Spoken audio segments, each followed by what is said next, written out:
সমাজ কল্যাণ ও সমাজ শিক্ষা দপ্তরের বিভিন্ন পরিকল্পনা নিয়ে কর্মশালা অনুষ্ঠিত হয় সোমবার। খোয়াই টাউন হলে এই কর্মশালার উদ্বোধন করেন মন্ত্রী অনিমেষ দেববর্মা। সঙ্গে ছিলেন বিধায়ক পিনাকি দাস চৌধুরী, জেলা সভাধিপতি অপূর্ণা সিংহ রায়, সমাজ কল্যাণ ও সমাজ শিক্ষা দপ্তরের অধিকর্তা তপন কুমার দাস, জেলা শাসক রজত পন্ত সহ আরো অনেকে। সামাজিক ভাতা, মুখ্যমন্ত্রী মাতৃপুষ্টি উপহার, শিশু কল্যাণ, দিব্যাঙ্গ কল্যাণ সহ একাধিক প্রকল্পের সুযোগ সুবিধা মানুষের কাছে কতটা পৌঁছানো সম্ভব হয়েছে এবং আগামী দিনের পরিকল্পনা নিয়ে কর্মশালায় আলোচনা করা হয়।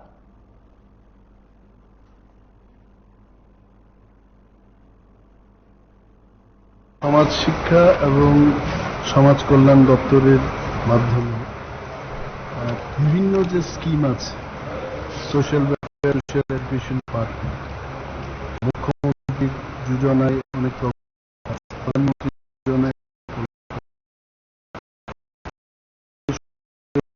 মানুষের জন্য সমস্ত যে প্রকল্প, এটা সমাজ কল্যাণ এবং সমাজ শিক্ষা দপ্তরের মাধ্যমেই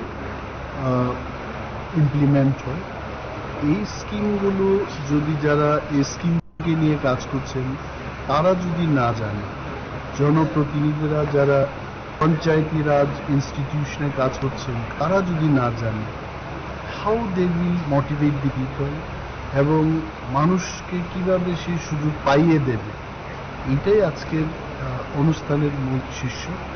এবং আজকে এখানে খোয়াই মিউনিসিপ্যাল কর্পোরেশন থেকে বা পঞ্চায়েত সমিতি এলাকা থেকে অনেক আমাদের জনপ্রতিনিধিরাও আসছেন, এলিয়ামোড়া থেকে আসছেন এবং আগামী দিন ব্যাপকভাবে ব্লক লেভেলেও এই ধরনের প্রোগ্রাম করে স্কিম সম্পর্কে সচেতন করা এবং মানুষকে তার সে যে কী কী সুযোগ পেতে পারে সেই দিকে সচেতন করার লক্ষ্যে এই প্রোগ্রাম করা হচ্ছে। Thank you sir.